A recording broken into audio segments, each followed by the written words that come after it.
सास की सोच।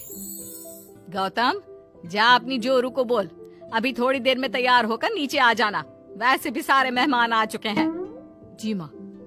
अरे गौतम की माँ, कब मिला रही हो अपनी बहू से? मैंने तो उसकी सुंदरता के बड़े चर्चे सुने हैं। आज हम भी तो देखे कितनी सुंदर है। वैसे मेरी बहू से तो कम ही होगी।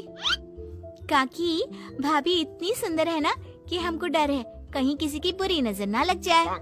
देखते हैं कितनी सुंदर है। अरे आप चुप कर और देख अपनी भाभी को, तैयार हुई या नहीं। अरे लो, भाभी आ गई। अरे कितनी सुंदर है, इसके चेहरे पे तो चांद सी चमक है। सुन रिमझिम, क्या नाम है तेरी भाभी का? सही पहचाना आपने, चांदनी है मेरी भाभी का नाम। क्या हुआ काकी, मुंह से बाहर शब्द नहीं निकल रहे?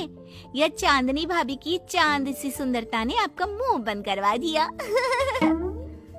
हाँ, सुंदर तो है, पर सुंदरता से क्या होता है? लड़की में गुण भी तो होने चाहिए। मेरी बहू में सुंदरता के साथ साथ संस्कार भी है। अरे वाह गौतम, सच्ची में तुम्हारी बीवी बहुत सुंदर है।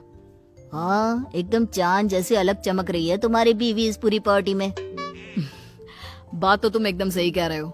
इस भीड़ में भी सबसे अलग चमक रही है मेरी चांदनी। आज इस पार्टी में तुम्हारी बीवी की सुंदरता ने 4 चांद लगा दिया है। कुछ दिनों बाद जब गौतम की माँ आस पड़ोस की औरतों से गप्पे मार रही होती है। माँ जी, मेरी माँ की तबीयत थोड़ी खराब है, आप इजाजत दो तो क्या मैं और गौतम एक बार वहाँ हो आए? हाँ हाँ बहू, ठीक है। जब शाम को गौतम काम से आ जाए तो अपने मायके हो आना। ये क्या, उसने बोला और तुमने जाने दिया? हाँ, अभी उसने बताया तो सही, उसकी माँ की तबीयत खराब है। लेकिन तुमने जाने क्यों दिया? तुम्हें मना कर देना चाहिए था। लेकिन क्यों? अरे तुम्हारी बहू को अभी शादी किए थोड़े ही दिन हुए हैं और वो अपने मायके जा रही है। अरे घूमने थोड़ी ना जा रही है, वो अपनी माँ को देखने जा रही है। अरे कुछ नहीं जानती, बहुत भोली हो। ये बहुएं बस बहाने बनाती हैं अपने मायके जाने के लिए। मैं तो कहती हूँ तुम अपनी बहू पे थोड़ा ध्यान दो। एक तो तुम्हारी बहू रूप की सुंदर है, कहीं तुम्हारे बेटे को बहला फुसला ना दे। अरे लेकिन वो ऐसा क्यों करेगी? और वैसे भी वो ऐसी नहीं है, वो मेरा बहुत ध्यान रखती है। तुम ना आजकल के बच्चों को नहीं जानती। शुरू शुरू में ये सास की सेवा करना, परिवार का ख्याल रखना बहुत अच्छे से जानती है और पीठ पीछे अपने पतियों को परिवार से अलग होने की सलाह देती रहती है। क्यों बहनों, क्या मैं गलत कह रही हूँ? हाँ वैसे बात तो सही है आपकी। और पता है, मेरी बहन के बेटे की शादी को अभी 1 महीना भी नहीं हुआ और उसका बेटा अपनी बीवी की हर बात मानता है। और तो और अपनी बीवी के लिए अपनी माँ से लड़ता भी है। पूरा का पूरा अपनी जोरू का गुलाम बन गया है। तुम्हारी बहू वैसे भी इतनी सुंदर है, ऊपर से पढ़ी लिखी भी है। और आजकल की पढ़ी लिखी लड़कियां अपने पति को चिकनी चुपड़ी बातों में फंसाकर अपना काम निकलवाना जानती है। हाँ। अरे हाँ, पर मेरी बहू चांदनी समझदार है। हाँ यही तो बात है। तुम किसी के चेहरे पे देखकर उसके दिमाग में क्या चल रहा है वो थोड़ी ना बता सकती हो। और हाँ, अपनी बहू के चांद से सुंदर चेहरे को देखकर धोखा मत खा जाना।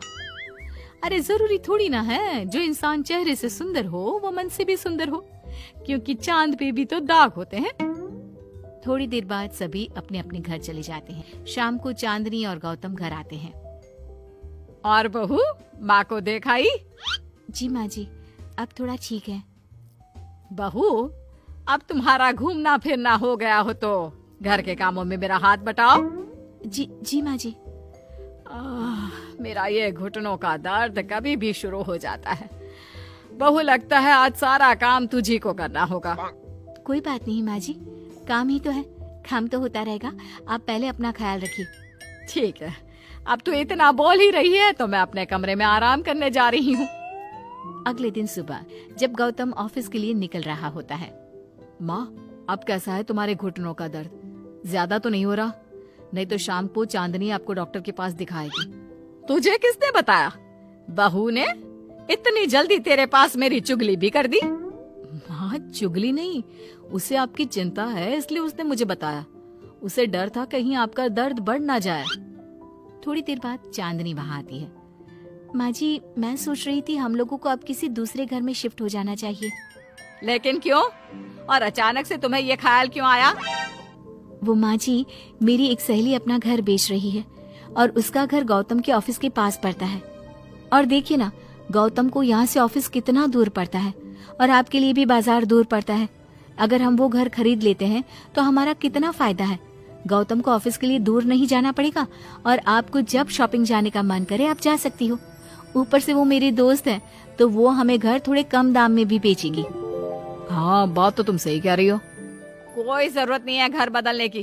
और तू क्या अपनी बीवी के हाँ में हाँ मिला रहा है? लेकिन माँ, मैंने एक बार बोल दिया ना तो बस, अब इसके बारे में कोई बात नहीं होगी। और ये कहते हुए वो अपने कमरे में चली जाती है। चांदनी भी उनके पीछे पीछे चली जाती है। क्या हुआ माँ जी? मैं कुछ दिनों से देख रही हूँ आप कुछ अजीब सा बर्ताव कर रही हैं। क्या अजीब सा? ऐसा ही तो करती हूँ। अगर तू मुझसे घर के बारे में बात करने आई है तो पहले ही कह देती हूँ, बिल्कुल नहीं। नहीं माँ जी, घर के बारे में बात करने नहीं आई। माँ जी, मुझसे कोई गलती हो गई है क्या? अगर कोई गलती की है तो डांट दीजिए, बात कीजिए। पर माँ जी, ऐसा व्यवहार मत कीजिए। मैं बिल्कुल बुरा नहीं मानूंगी। और अगर आप अभी बताना नहीं चाहती तो आपका जब मन करे बता देना। मैं बस इतना ही कहने आई थी। कहीं मैं आस पड़ोस की औरतों की बातों में आके अपनी बहू के साथ गलत तो नहीं कर रही? और वैसे भी वो सही तो बोल रही थी। उसने मेरे और गौतम के बारे में ही तो सोचा। वो हमारे बारे में इतना सोच रही है और मैं दूसरों की बातों में आकर उस पर शक कर रही हूँ। कुछ दिनों बाद काकी गौतम के घर गौतम की माँ से मिलने आती है। और गौतम की माँ, कैसी हो? मैंने सुना तुम घर बदल रही हो। हाँ, वो वहाँ से गौतम का ऑफिस पास पड़ता है ना, वहाँ की तरफ ज्यादा सुविधाएं भी है। लेकिन इतनी जल्दी तुमने घर कैसे ढूंढा? किसने बताया? मुझे भी बताओ, मुझे भी अपना घर बदलना था।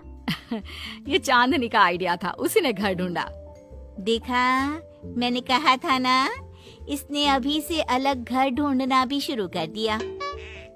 देखो, इसमें मेरी भी रजामंदी है। और तुम क्या मेरी बहू की जासूसी करने यहाँ आती हो या मेरा हाल चाल पूछने? मैं तो बस। और एक बात मेरी ध्यान से सुन लो, मेरी बहू भी सुंदर है, उसका मन भी उसी की तरह सुंदर है। और एक बात, चांद में दाग जरूर होते हैं, पर जिस तरह आसमान के सभी तारे मिलकर चांद जैसी चमक नहीं दे सकते, उसी तरह मेरी बहू चांदनी की सुंदरता और खूबियों की बराबरी तुम्हारी या और किसी की बहू नहीं कर सकती।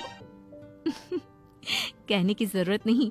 काकी कोई भी जवाब दिए बिना चुपचाप वहाँ से उठकर चली जाती है।